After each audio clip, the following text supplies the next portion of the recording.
สวัสดีจ้าพี่น้องสวัสดีเด้อพี่น้อง FC ทุกคนเนาะพี่น้องเนาะเอาพักมาแจกไอ้บัวนี่ที่ทวีวันนี่แหละทวีวันช่วยซื้อมือเศร้านี้เอาไปวัด2 เข่งไปแจกว่าขอบคุณเด้อค่ะคุณวานยังสีหน้ายังสีสาผมน้ำแจ่วขอบคุณหลายๆเด้อพี่วันเด้อเอาไปขายตลาด8-9 ทุ่มจะเป็นขายบ่แต่นี่แล้วขายน้ำแต่นี่ขายไปตัดไปขายตลาดน้ำพี่น้องก็จะไปสาหัวอภิซาลอนซิเลอร์แบบซิเลอร์ขอบคุณมากๆนะคะสุขภาพแข็งแรงเด้อพี่วันเด้อปีใหม่ตลอดปีจ้าเอาให้กินกาแฟหมวกคอยนี่ไปซ้ายหัวไปนางจะมาสระผมในอัปปีซาลอนอีกปลาห้าสีขาวทั้งพี่น้องข่อยเห็นโอ่ง3 ใบนี่ย่ำได้พี่น้องเอ้ยข่อยอดหัวพอได้ให้ประแดกนะสาวข่อย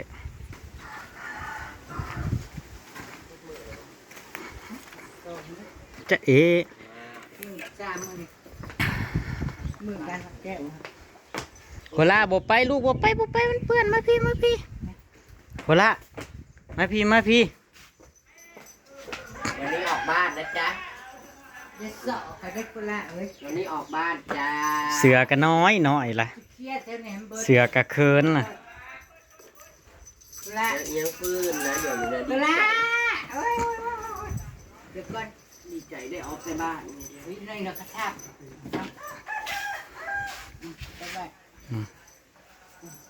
จะบ่ไปบ่สนะสาวบ่ไปยังมันสิเก็บหันนั่นแหละเสียทำรถถึงว่าจะเอามาตัวดำมันมาแซ่ตัวปิดตัวกันเลยแมนเปิดให้ดับเย็นออกมาเถอะนะมันก็เย็นนะเขากระจายเลยมันกินได้2 คนเลยลูกค้านั่นนี่นั่นแต่เศร้านี่นะปี๊ดฟังไม่ไหวค่าก็ตัวเองตังไม่ไหวค่ะโคล่ามาเด้อใส่แล้วสรุปนะแล้วแต่ว่ามันใส่บ่ได้มันน็อตมันใหญ่โพดมาพี่พูดเป็นกะเก่งได้พูดหยอกมูหยอกยังนะซื้อยังได้นะจะบอกว่าลูกเจ้าสิโดนลุ่มเจ้าสิโดนลุ่มไหนเจ้าสิโดนลุ่มคือเมซิออมาล่าได้ลูก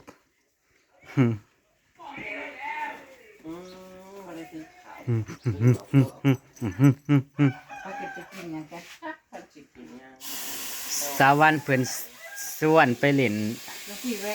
บ้านเพิ่นมือนี่พี่น้องแจ็คเพิ่นสิมีหยังให้กินบ่ฮู้เพิ่นอยู่แถวใดนะสาวบางนามื้อเช้านี้มีหลวงพี่เพิ่นมาแวะพี่น้องหลวงพี่เพิ่นมาแต่ฝั่งไทยพุ่นละพี่น้องมาแต่กทมเพิ่นอยู่แถวบางนาพุ่นละมั้งพี่น้องเฮาก็บ่ได้ถามมื้อเช้านี่ว่าเพิ่นมาแวะแป๊บเดียวดอกพี่น้องเพิ่นมาแวะแป๊บเดียวเพิ่นว่าเทื่อหน้าเพิ่นสิมาแวะสันเขาน้ำเพิ่นว่า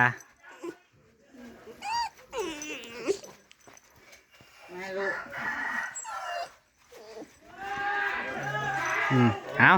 าเตะไก่ได้พี่น้องเตะไก่ที่ได้ยินเสียงนะไปไงพ่อนเปิดบอล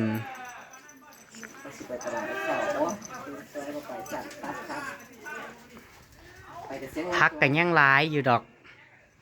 ยังหลายอยู่เด้อครับเด้อพักนั่นเด้อสายผีเพิ่นกลับแล้วพี่น้องผู้เพิ่นกลับแล้วเห็นรถเพิ่นนั่น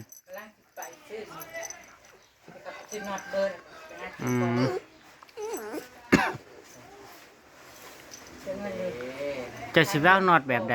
เจ้าคือว่าเอาน็อตแบบจับเลยโลดแบบหันจับอันนี้น็อตแบบนี้มันใหญ่โพดที่เฮาใส่ที่เจ้าใส่นะ โอ้ยป้าคือเอาง่ายปุ๊บง่ายทำงานปุ๊บก็เดี๋ยวไปเมื่อก่อนคอยมาเจอมันปากกูเป็นนี่แหละ แม่นบ่ บุญเจ๊ก่อน แม่นไปใส่เบิร์ดซะนี่ ใหญ่ๆ ครั้งนี้ดิพี่น้อง มันกินลูกมันอุ้ดไป ถ้าแม่นว่ามือหนึงได้สักลูกค้าสักมือละ10 คนเนาะ โอ้ยคิดคนก็โคตรเลย มือละ5 คน5 คน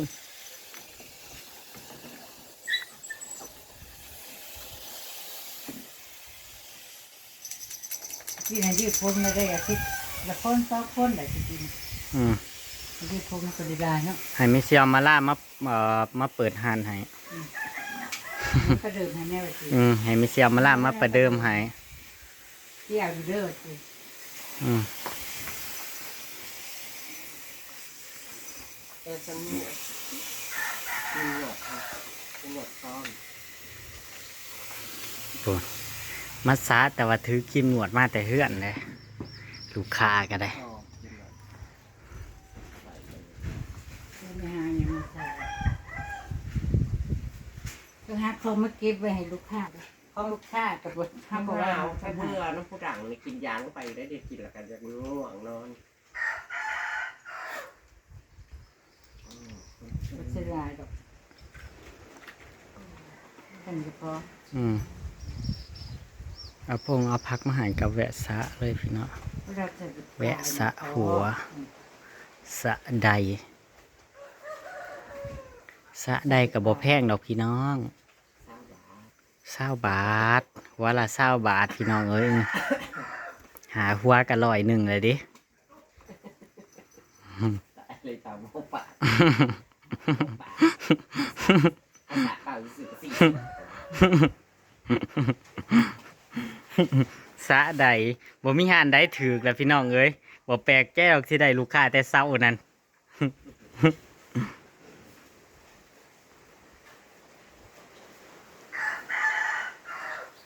ครับตัวก็ตื่นมองพ่อมาเฮือนอะไร จะได้พนันตื้ออยู่เลย เอาใจยังว่าตื่นอยู่ โอ้ยนี่กระเถาส่วนจังพอทันได้อีกข่าวของโมเมนต์นึงอยู่ ถ้าแม่นว่ามากก็บอกเข้าลวงหนาวเจ้เนาะเตรียมสิ่งเตรียมของเตรียมหยังจังเสียนนะ อันนี้เพิ่นมาแบบกระทันหันมาแบบอันนี้เฮาก็บ่ได้เตรียมอีหยังเนาะบ่ได้มีอีหยังและ เมื่อปัจจุบันแซ่บเวลาปัจจุบัน ยังจูนนั่นยังต่อ เพิ่นให้เงินจีน่า100 720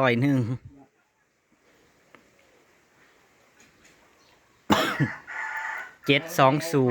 ห้งๆเลย 720 ยังวัดก้อยอยู่ นวดนะนวดแห้ง อ่ะกลัวกูนวดแห้งเด็ดเลย ๆเขาสุดเย็ดสุดเศร้าแรง นักชอบซาดิส ๆพี่นวดแบบเทิงน่ะนั่งแอ๊กบัลละ5น้ำนะแต่จะจ้างให้นั่งนวดลูกชั่วโมงแบบรับค่าลูก สะได้แล้วก็พร้อมอบไว้น้ำเท่าใด50 บาท150สะได้101อบไอ้น้ำ150 กระบาดห้าวนี่มีรถสาแล้วกาขันบ่ใส่หมวกใส่ยังแต่กะขี่โคนไปเจ้าเลยอันที่มันใส่มันใส่ขั้นนั้นแล้วก็ต้องใส่หมวกปิดแล้วแล้วเป็นมอมืออะไรใส่ พี่เนาะ หลายคนเพิ่นก็บ่เข้าใจเด้ทำไมต้องใส่เสื้อแขนยาวทำไมต้องใส่ถุงมือถุงเท้าทำไมต้องใส่หมวกอะไรเพิ่นน่ะบางคนบอกร้อนจะตายโอ้ยพี่น้อง1แดด2ขี้ฝุ่นจังซี่ ห้อนกับได้ห้อน ถ้า นี่ เจ้าบ่ใส่เสื้อแขนยาวแขนยาวโอ้ยเจ้าบ่ได้เจ้า เจ้าเป็นการโลดไหลเจ้าแหลเจ้าดำเจ้าเป็นการโลดกลัวสิ ข้างนอกเนาะมั มันรักษายากได้พี่น้องถ้ามันนี่นั่นมาเป็นการกว่ามันสิหายเฮาต้องใส่พี่น้อง เห็นบ่เด็ก เอาไปเอามานะคนไทยเขาเจ้าขี่ห้อนก็คนลาวนั่นแหละนะ บ้านห้าวนี่ผัดว่าคันโบนูเสือแค่ยาวผัดว่ามันแหมผัดว่า เห็นบอกคนลาวเขาขาวพี่น้องส่วนมากเด็กวัยรุ่นแห่งเขาโอบเขาใส่เสื้อแขนยาวเขาก็เลยขาวเด้อพี่น้อง เขาทาทาครีมแล้วเขากาอบผิวจังสิบางคนเขาบ่เคยใส่เขาก็บ่ใส่ได้พี่น้องอันนี้ยอมรับอยู่ คนเคยใส่แล้วมันป้าบ่ได้ออกข้างนอกมันต้องได้ใส่ อืม มันมีเสือคุ้มตลอดเลยจังว่าถ้าไปกรุงเทพแล้วมันจะใส่เนาะใดไปซื้อจากอายครับ อืม ตะกี้เด้จะไปเรียนใหม่ๆโอ้ยไปเสร็จเรียบร้อยจ้า เสร็จแล้วจะไปใดจ้ะแถวเลยพี่น้องเอ้ยเมื่อวานข่อยลืมหมวก นั่นแหละนั่นก็ลืม ยังบ่ลงบ่แล้วพี่น้องพอมายังมันเจาะยาอักนั่งให้ต้องให้เพิ่นไปซื้อน็อตมาใหม่พี่น้องซื้อน็อตมาใส่ใหม่น็อตมันใหญ่โพด เข้าไปซื้อน็อตใหม่โอ้ย อืม พี่อ้าย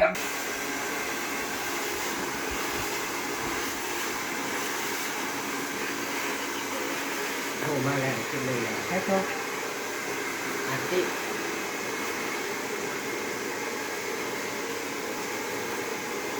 ก็เลยกาเงินกันน้อยเดียว3-4 กันได้10ก็เลยแหละโอ้ยมือไปอันบอลำปกติมันได้เช้าป่าย ไม่เข้าใจของหมู่นั่นคือว่าดีแต่ของเฮาน่ะจักมันเป็นหยังพี่น้องเอ้ยข่อยบ่เข้าใจตั้งแต่มือเริ่มต้น เดือนนี้มันไล่ได้ มันบ่ได้ปงบ่ได้ปังบ่ได้หยังคือหมู่เฮาบ่เข้าใจหมู่น่ะคูณ3คูณ4คูณเข้าไปขอให้เจ้าเป็น พูดกับพูดโลด ขอให้เจ้าเป็นมันเด้อพ่อใหญ่ YouTube เดียวค่ะ ขอให้เจ้าเป็นมันบ่ให้เจ้าได้ลูกทายาท ว่าเดือนจังเดือน4 อืม เดือน9 โอ้ย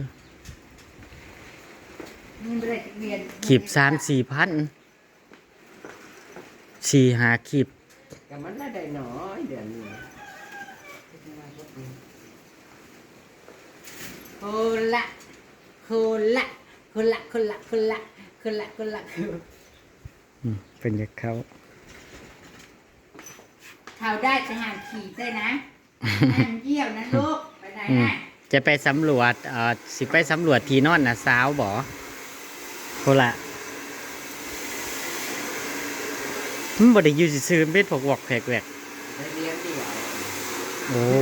ยตายแล้วนะสาวก็เซลยังกินเดือนนี่ บางทีก็ได้เรียนหาที่ควรจองก็จองเราก็ได้เรียนเดี่ยวเฮ้ย โอ้ย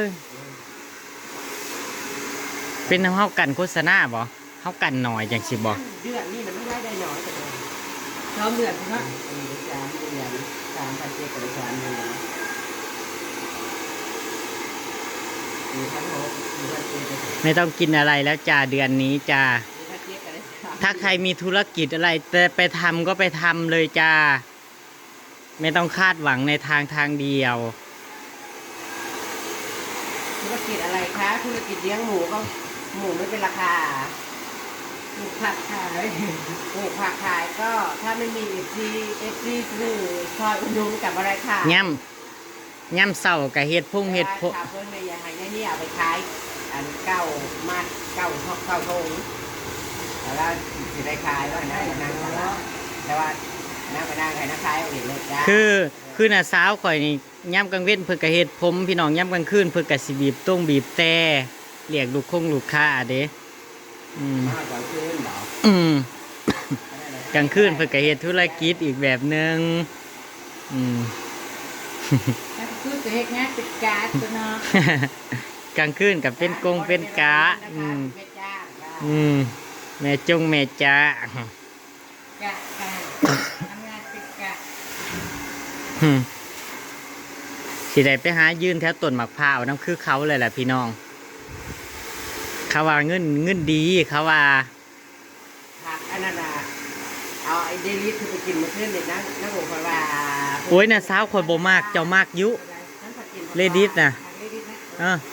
เจ้ามากยุ แล้วบอกแล้วก็จะว่าแซ่บ เอ้ยบ่ข่อยบ่มักพี่น้องข่อยขอบายบายมันกินเข้าไปแล้วมันติดปากติดคอมื้อคืนข่อยนอนกลัวข่อยสิเศร้าอยากหากนั่นกลัวข่อยสิเศร้าอยากหากมื้อคืนนี่มันพวนท้องพวนใส่แบบมีแต่กินเลดิสน่ะโอ้ยข่อย ตัวใดที่มันคงขึ้นกะมันจะขึ้นคำนึงว่าซ้ำว่าซ้ำที่ซ้ำเฮากินมันจะดียังมีผู้ดังคนละ คือออกเงินหน่อยนึงเลย บางคนเขาก็มักบางคนก็มักแห้งแต่สำหรับเฮาบ่มักพี่น้องเฮาเคยว่าเฮาอยากกินอยู่เฮาอยากซีนอยากลองเบิ่งบางคนเขาบอกว่ารสชาติมันสิฝืนรสชาติมันสิขัวใส่เท้า บางคนเขาบอกว่าแล้วแต่คนมักคนชอบคือเขาว่านั่นแหละแต่พอเฮาได้กินแล้วเฮาอยากหากเฮากลัวเกือบหากแตก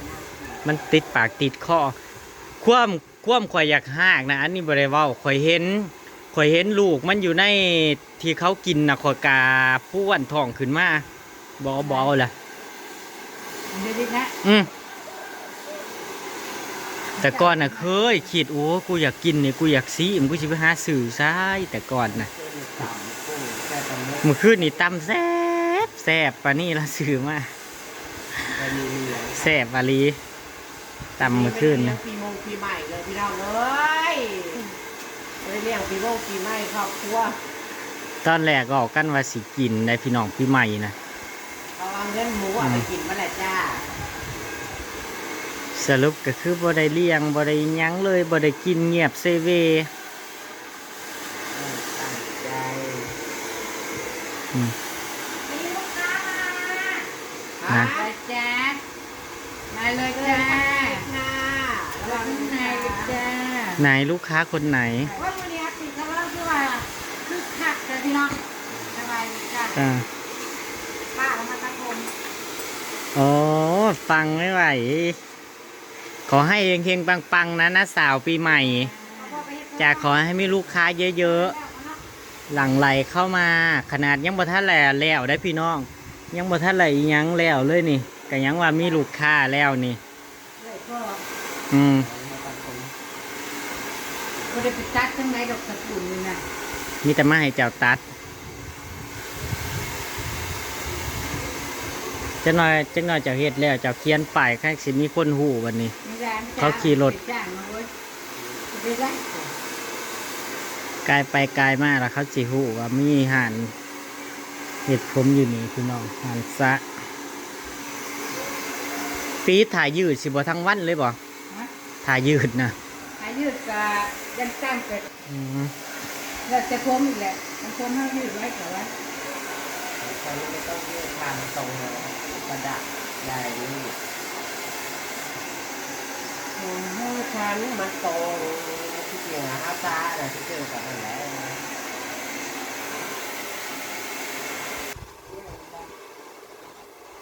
สิแล้วล่ะพี่น้องคอยนอนรอหวังนอนพี่น้องจนเสือบรับ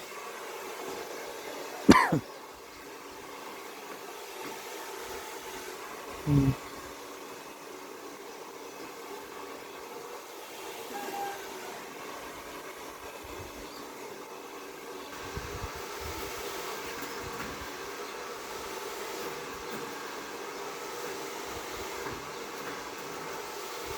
นั่งได้ลูกค้า3-4 คนแล้วพี่น้องแต่เช้า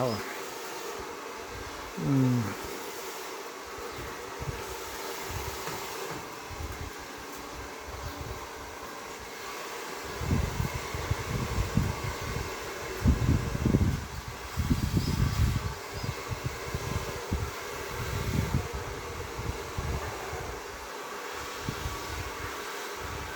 ไปแล้วละ เขาตามไปคว้าปี๊ด